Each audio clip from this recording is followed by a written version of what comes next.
Welcome to my channel Learn of Nature Aquarium. My channel is based on native fish keeping, fish collection trips, and also setting up low-tech or high-tech planted aquariums at your home.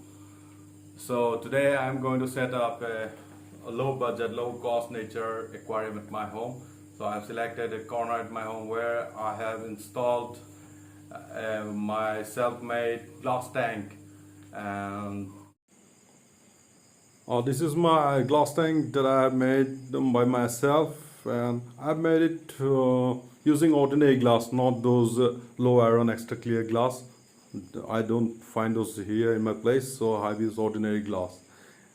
And this tank measures almost about 47 liters or 12.5 US gallons. And here's the light. These are called X7 twin lights. X7 twin lights are Chinese made, and since I intend to keep this tank as a low-tech, low-budget tank, and so I'm using these lights. And yeah, these lights can grow plants really well. They are being used all over India, and that's what that matters. It should grow plants here. And so we are going to plug it in now. This is the pin, and always remember you need to use a 3-point electrical switchboard for tanks, one for the lights, one for the filter, and one for maybe some other device that you would like to use in future, like a heater or a cooling fan or stuff like that. There goes the plug, and you can bend it in whichever direction you want. You can adjust the light in all the corners as per your needs. Yeah, and this is the soil. This is a very nice soil called a platinum soil, and it's a shrimp soil. It's being widely used all over the world by renowned aquarists and aquascapers. And there goes in the soil.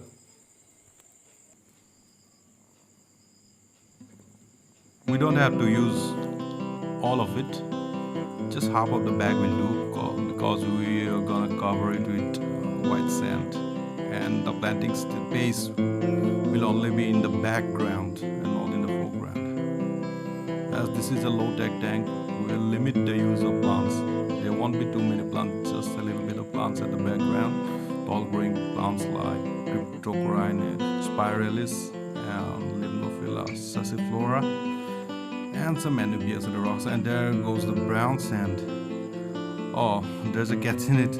Since I ran out of white sand, so I have used the brown sand a bit. After I'll cap it with white sand, and there goes the cured driftwood. And this driftwood, I have used this bit of driftwood in one of my previous tanks. So we need to place it carefully, and it just makes some tweaks. We need to weight it down, because these have been dried for more than a couple of months now. Then they'll float to the surface. So we need to, this rock will hold it down till it gets waterlogged and it sinks on its own. There goes another one in case it moves.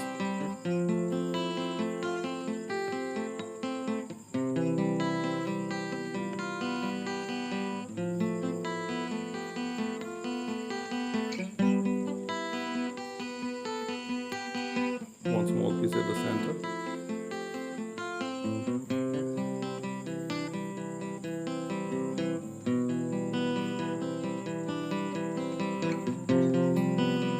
Make and try to make as many tweaks as possible,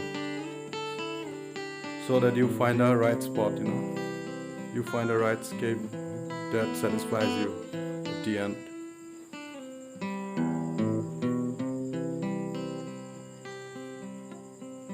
The placement of the rocks should be immaculate. Now this is a super glue, and I'm going to glue this bit of wood to the rocks here.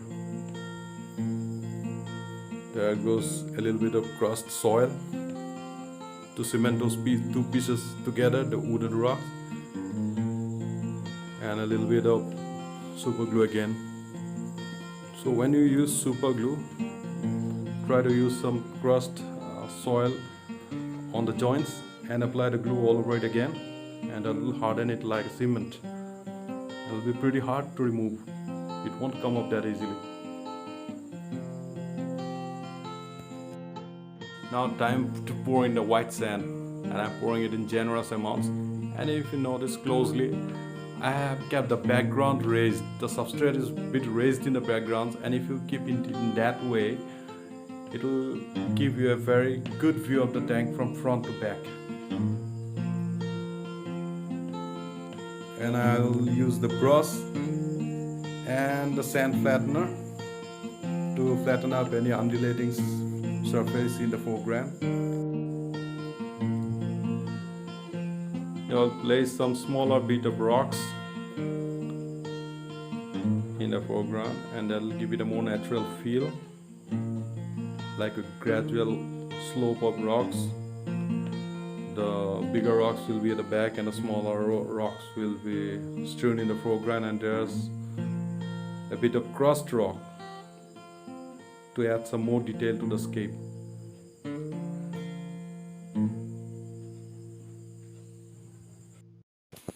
There you go.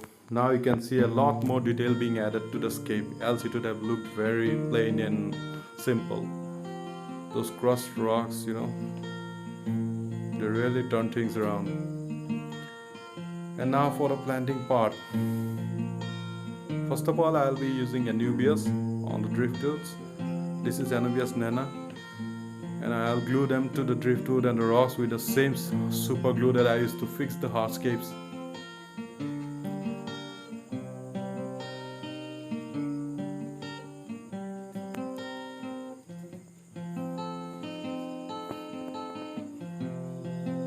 Just try and make the placements. There's a little bit added to the top of the wood there. And this Anubias has been collected from another of my tanks. And these are slow growers, of course, but not in my tank. In my tank, I've seen that this grows moderately fast. And I've got a lot of Anubias in my other two tanks.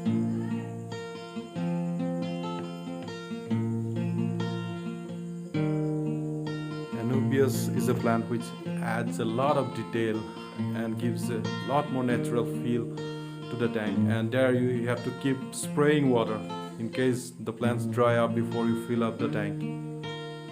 Yeah, and here is Cryptocoryne wendtii.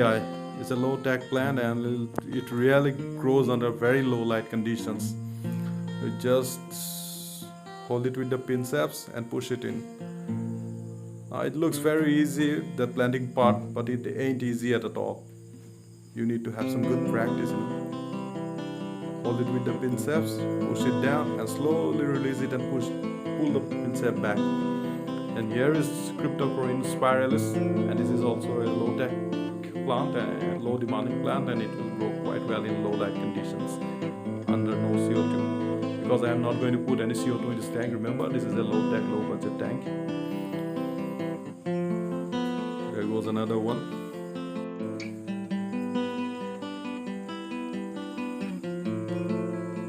Now some gravel to be added to the foreground to add some more detail.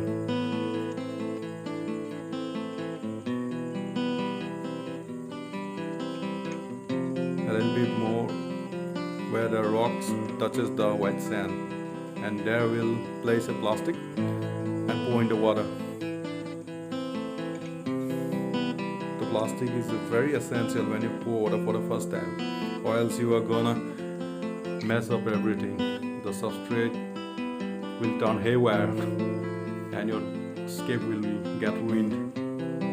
So the plastic is very important. I am adding some water from my mature tank. This water holds a lot of beneficial bacteria and it will fasten up the maturing process of my tank. And this is all filled up to the brim now. There's a wee bit of algae in my Anubias leaves, but I won't worry about that because I'll keep the lights low and the algae will die off in due course of time.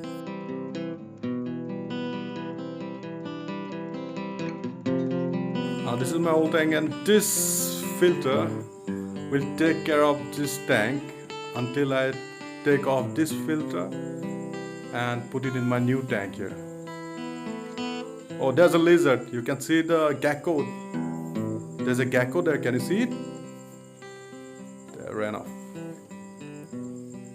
So later I'll be transferring all the fauna, the fishes and the shrimps from my old tank to my new tank once it gets mature. And this filter has been running in this tank for many months now, and it holds a lot of beneficial bacteria, and when I put this filter into my new tank, it will speed up the process of maturing the tank. There are already a lot of beneficial bacteria in this filter media, and that's what I need. If you get beneficial bacteria, if you get used filter media from older tanks in a new tank, then the process of maturing will speed up.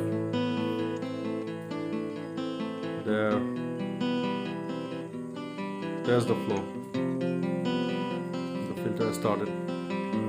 And this is the third day of my tank, let me tell you. I've added this wood later, and also this bit of Java moss I have glued to this wood.